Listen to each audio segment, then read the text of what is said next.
Hello, hi, this is Adnan and you are watching my YouTube channel Chemistry Quest। अच्छा, आज का जो हमारा टॉपिक है, जो प्रीवियस वीडियो में हमने टॉपिक किया था इक्विलिब्रियम कांस्टेंट का, उसका जो हमने कहा था कि भाई इसका एक एक्सप्रेशन होता है, एक्सप्रेशन यानी इक्विलिब्रियम कांस्टेंट एक्सप्रेशन है। इसको ये किसको कहते हैं? तो जब हमारे पास आप क्या करते हैं, रेशियो लिखते हैं प्रोडक्ट और रिएक्टेंट का, यानी प्रोडक्ट आप ऊपर लिखते हैं, रिएक्टेंट आप नीचे लिखते हैं।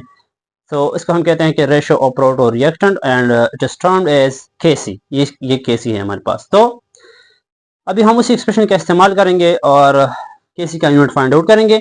यहाँ पे कुछ बातें ध्यान में रखें कि केसी का unit simply in general words KC का यूनिट हो भी सकता है, नहीं भी हो सकता। तो इसका मतलब इसका कोई स्पेसिफिक यूनिट नहीं है। जिस तरह फिजिक्स में जो हमारे पास होता है वर्क का यूनिट होता है, फोर्स का यूनिट होता है, इलेक्ट्रिसिटी का यूनिट होता है, सही है। तो जिस तरह हमारे पास जो है डिफरेंट यूनिट्स है, जैसे कि न्यूटन है, जैसे कि पास्कल है, सही है, प्रेशर के लिए डिफरेंट यूनिट्स है। तो इसमें इसका स्पेसिफिक यूनिट नहीं होता। हर एक रिएक्शन का इसके लिए हर एक रिएक्शन में केसी का अपना एक स्पेसिफिक यूनिट होता है। सब रिएक्शन के लिए सेम नहीं होता, सारे के लिए डिफरेंट होता है। और ये भी पॉसिबल है कि किसी भी रिएक्शन के लिए इसका कोई भी यूनिट ना हो। So the question is that what does it depends upon? So it really depends upon the number of moles.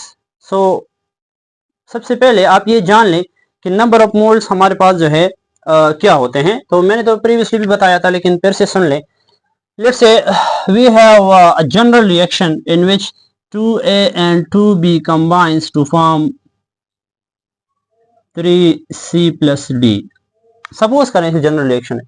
तो इसमें हमारे पास नंबर ऑफ मोल किधर है इस रिएक्शन में? तो ये जो आगे का हिस्सा होता है, इसको हम नंबर ऑफ मोल कहते हैं। स्पेसिफिकली अगर हम एक रिएक्शन में लेंगे तो we have H2 plus I2 and it forms 2HI।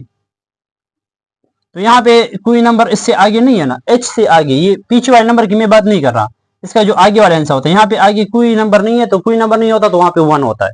Similarly I से आगे कोई नंबर नहीं, तो यहाँ पे तो 1 यहाँ पे है, 1 यहाँ पे है, दरमियान में प्लस है, तो टोटल नंबर ऑफ मोल हमारे पास हो गया 2। सेम इसी तरह प्रोडक्ट में हमारे पास एच आई के आगे, बल्कि एच आई के आगे हमारे पास 2 है, तो मतलब यहाँ पे नंबर ऑफ मोल 2। तो इस साइड पे नंबर ऑफ मोल 2 है, इस साइड पे नंबर ऑफ मोल भी 2 है। तो याद रखें that mean we have a same number of moles for a chemical reaction. So for that chemical reaction we will have no unit for Kc। उस reaction के लिए केसी का कोई भी यूनिट नहीं होगा जिस रिएक्शन में नंबर ऑफ मोल सेम हो। तो अगर लेट्स सपोज एमसीक्यूज में आ जाए तो ये आपके लिए it can save a lot of time for you. क्यों कि आप रिएक्शन को पहले देखें, इसमें देखिए यार आइदर साइड पे क्या नंबर ऑफ मोल सेम है या नहीं। अगर सेम है तो आप डायरेक्टली लिख सकते हैं कि हमारे पास यहाँ पे केसी का यूनिट नहीं होगा। अगर सेम नहीं है, डिफरेंट है, तो फिर आपने फाइंड आउट करना है। कैसे फाइंड आउट करते हैं वो भी पढ़ेंगे। पहले ये वाला पढ़ते हैं, इस पे एग्जांपल पढ़ते हैं। केस नंबर 1 हमारे पास है, इसको केस 1 कहा जाता है। केस 1 आप कह सकते हैं कि case 1 is when number of mole is same on both sides. अगर दोनों साइड्स पे नंबर ऑफ मोल सेम हो, फॉर एग्जांपल यही रिएक्शन है। अच्छा, जब आप यूनिट फाइंड आउट करते हैं तो सबसे पहले आपने बैलेंस्ड केमिकल रिएक्शन लिखना है। बैलेंस, उसको बैलेंस करना है, यानी दोनों साइड पे आपके पास वो करना है 2HI। तो ये केमिकल रिएक्शन है हमारे पास। ये आपको इस तरह होता है ना कि आपको केमिकल रिएक्शन दिया जाता है, सही है, या आप अगर बैलेंस दिया जाता है, अगर बैलेंस नहीं होता आपने बैलेंस करना है।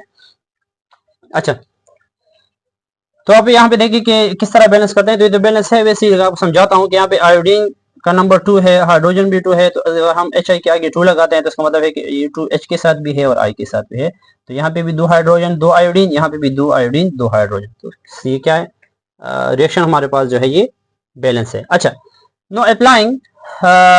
अच्छा, वो जो हमने केसी एक्सप्रेशन लिखा था, तो आपने पहले केसी एक्सप्रेशन लिखना है। इसमें जनरल पहले लेता हूँ, केसी इज इक्वल टू प्रोडक्ट का कंसंट्रेशन डिवाइड बाय रिएक्टेंट का कंसंट्रेशन, और जो कोएफिशिएंट है इसके आपने ऊपर लिखना होता है।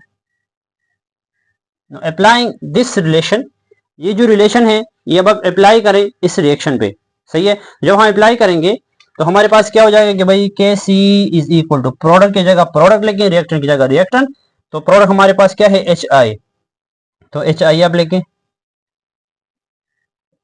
आगे 2 है तो ये स्क्वायर में जाएगा और पावर में जाएगा तो स्क्वायर हो जाएगा, और नीचे H2 है और I2 है। आपने दरमियान में प्लस माइनस नहीं लिखना, अगेन मैं कह रहा हूँ, बार बार इसलिए कह रहा हूँ ताकि आपके जहन में उतर जाए।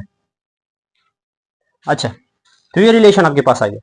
अब आपने क्या करना है कि जब आप यूनिट फाइंड आउट करते हैं तो आपने हर एक की जगह यानी एच आई की जगह ये 2 और ब्रैकेट छोड़ के सिर्फ कंपाउंड्स मॉलिक्यूल्स की जगह आपने मोल पर डीएम क्यूब जो कंसंट्रेशन का यूनिट है वो आपने लिखना है, यानी एच आई की जगह मोल डीएम क्यूब, H2 की जगह और I2 की जगह, इस तरह के C is equal to H I की जगह हो जाएगा मोल पर डीएम क्यूब और इसका स्क्वायर हो जाएगा।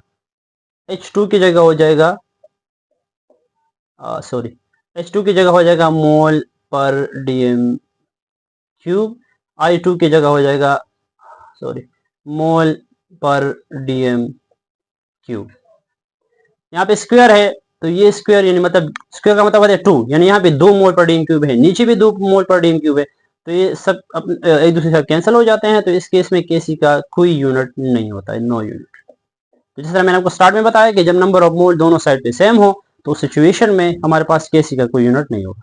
केस 1 ये है। केस 2, नंबर ऑफ मोल अगर डिफरेंट आ जाए, case 2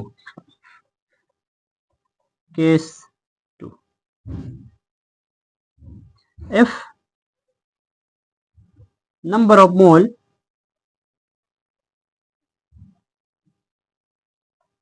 on both side is different, या रिएक्टेंट साइड पे नंबर ऑफ मोल ज्यादा है या प्रोडक्ट पे। फॉर एग्जांपल ये रिएक्शन है कि भाई N2 प्लस 3H2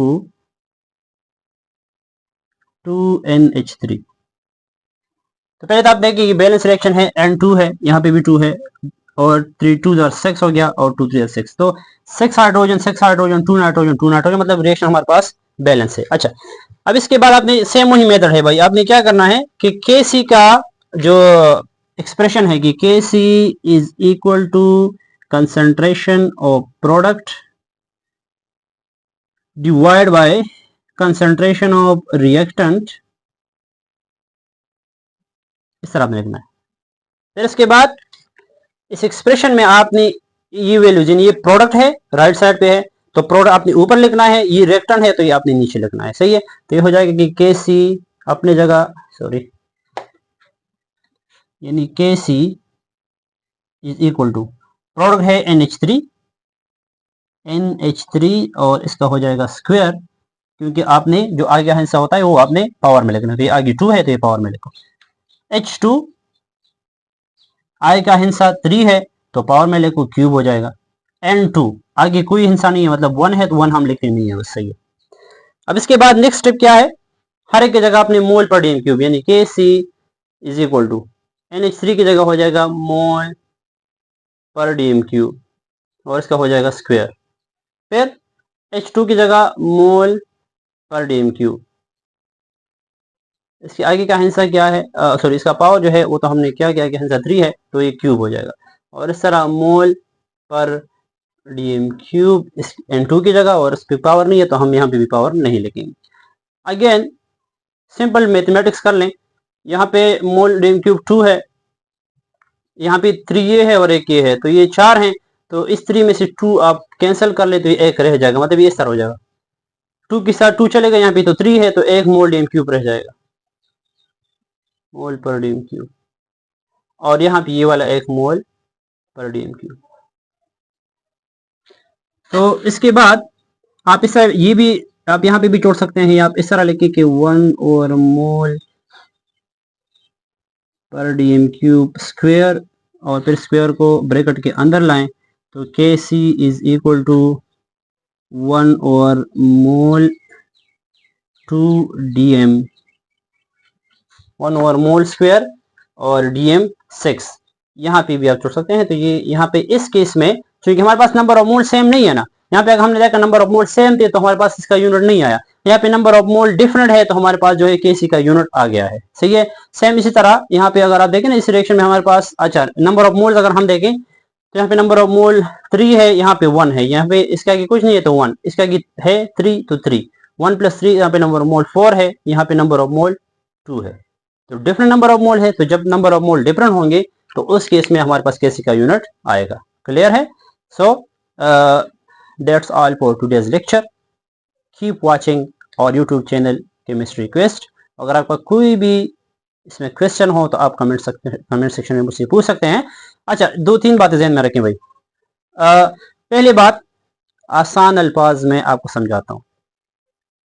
रिएक्शन में जो चीज उन स्टूडेंट्स के लिए जो स्लो लर्नर्स है उनको समझाने के लिए, रिएक्शन में जो चीज एरो के लेफ्ट साइड पे होगा, बाएं तरफ होगा तो वो आपने ऊपर लिखना है, और जो राइट साइड पे होगा वो अपनी नीचे है। सिंपल। क्योंकि क्वेश्चन आता है पेपर में कि write the KC expression for the following, क्योंकि आज क्लोज बेस्ड पेपर चलते हैं तो क्वेश्चन है कि भाई write KC for the following reaction. तो लेट्स सपोज 4 रिएक्शन आपको दी गए हैं तो हर एक रिएक्शन का 1 नंबर होता है।